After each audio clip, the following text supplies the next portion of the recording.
The Wellington Heights neighborhood in southeast Cedar Rapids has long held the perception as a struggling area with little economic prosperity and issues that linger with crime, poverty, and safety. For the first 6 months of 2013, Cedar Rapids police recorded 5,647 arrests, with about 5.6% of them, 316, in Wellington Heights. It was the most in 14 different city neighborhoods. Looking through the police logs, drugs, fighting, and other violent crimes are in many neighborhoods throughout Cedar Rapids, but Wellington still holds that perception. Children and opinions. Those are two aspects of the Wellington Heights neighborhood that are quite plentiful. Both the kids and talk of the problems are easy to spot. There's a lot more violence here now. Sabrina Northern has lived here for 13 years. She was one of the very few willing to talk to us on camera. As she carried in her groceries with her 3 grandchildren, she did talk about summertime and the young people she sees. They were about to fight earlier over there when I was coming down the street, so I heard them get out that area. Just an hour ago? Yes, let's say about 20 minutes ago. A constant worry. What's her name? Cedar. Keeping children and teenagers safe. We try to keep them home at night, but sometimes can't always do that. So that's my main concern, is the gangs. Ryan Burrows has lived here for 9 years. It's heartbreaking. I mean, just because everyone has that same sense of hopelessness around here, you do feel kind of stuck. All throughout these streets, Beaver Avenue, 5th Avenue, 4th Avenue, a police presence is clearly felt every few minutes. Police are a lot more strict here on this side. As is the tension for some. They look at us like we animals when we just live in our life. I moved up here from Alabama. That was 1 year ago. Anthony Curd has a career and says he doesn't feel unsafe living here, but he does see the trouble. A lot of drug dealing, lots of it.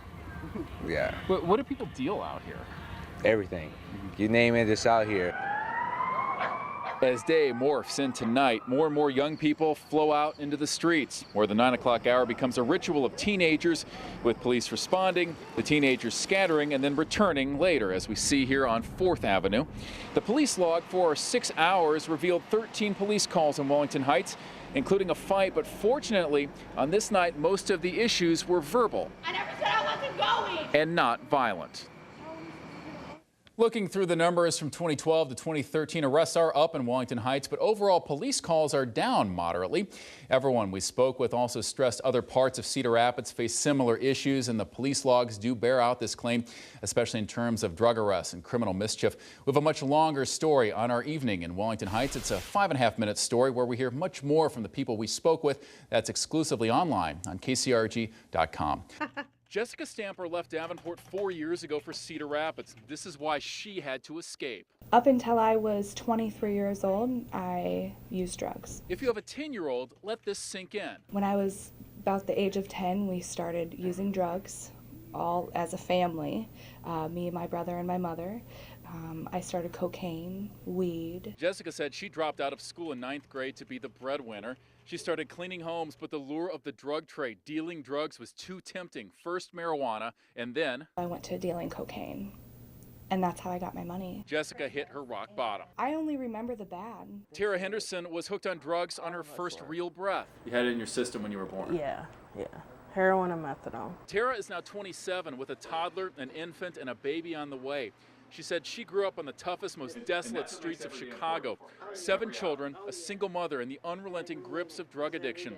A mother on drugs was bad enough, but when she was not able to use, home was even worse. When she couldn't get it, it was a lot of beatings, child abuse, and it was really extreme. She sold us. She let men come in and do whatever they wanted so she could get a bag. Tara said the state of Illinois eventually took the children out of the home. 7 siblings spread out throughout foster homes. For Tara, years of teenage marijuana addiction followed. She said she left Illinois 2 years ago for Cedar Rapids, for a better life.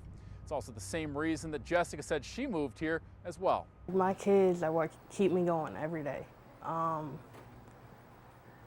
I just want them to have a future. I want them to know that they're loved. As Layla Andrews played in the living room with her mother, Stephanie, on Friday afternoon, they were just 2 days removed from a tense 20 minutes. Marion, 911. Yeah. Stephanie was in the midst of a diabetic seizure. Layla already had specific instructions. Where do you live at? In Marion. Only the 17-minute phone call had other variables. The Andrews family, Stephanie, Layla, and 2 little brothers, had just moved to this house in Marion's West Side a week before. Do you have anybody else there with you? So Layla was all alone on a new street with a new address and a mother slowly dying. They told me that I needed to walk down the sidewalk. Dispatchers tried to get Layla to go outside to the sidewalk and wait, except this little girl had listened to her mom before. I teach her very much so to not go around strangers or anything, so I guess when they told her to go outside, she kept trying to ask me if she could go outside. She kept asking me for permission. Finally, Layla emerged on the sidewalk, and Marion police used their sirens to determine how close they were to the little girl and the phone. 17 minutes after the call, Is the officer there with you? Yes. they began treating her mom. I was still seizing that I could have died if she wouldn't have called the cops. I would have just kept seizing. I wouldn't have came out of it, and so she is truly my hero. Here you go, Jimmy! A Thursday in May, one of the first truly pleasant weeknights for baseball so far this spring. Go, boys. A sport I love to play. Baseball's a sport for me. The 11-year-old teams for Cedar Rapids, Kennedy, and Linn-Mar met for yet another showdown. Yet the Linn-Mar boys brought their bats on this night. Actually, they really did bring bats. It's impressive. For players they don't know, 700 miles away in Moore, Oklahoma. They lost everything that they had. We're giving back to people who need more help than us. Equipment, clothes, shoes, anything that they really need. Meet Nate Mead, number 3 in your program for Kennedy, number 1 in newfound notoriety. Because my mom had the idea for this Oklahoma thing. This Oklahoma thing came when his mother, Lori Mead, was watching the Storm coverage back on Monday. She knew this team had a lot of leftovers for baseball, and she just had the idea. Good luck, Hank. Now the Cougars are behind this push for equipment for the players in Moore, Oklahoma.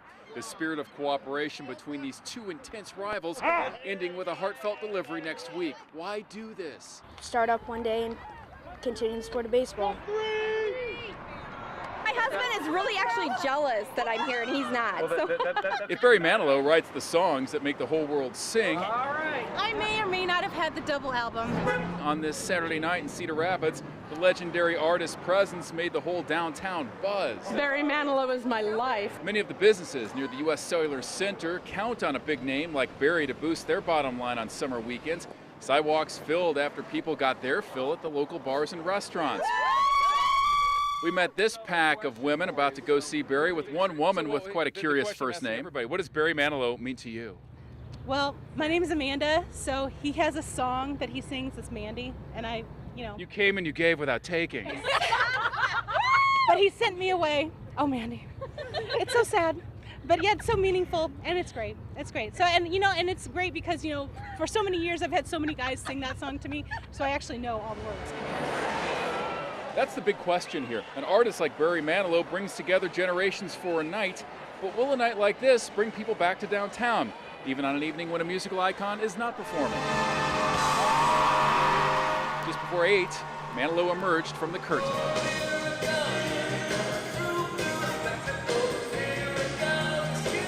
So as Barry Manilow departs for the next stop, Wednesday night in Evansville, Indiana, will the glow of a rebuilt downtown Cedar Rapids show that this downtown core has truly made it through the rain?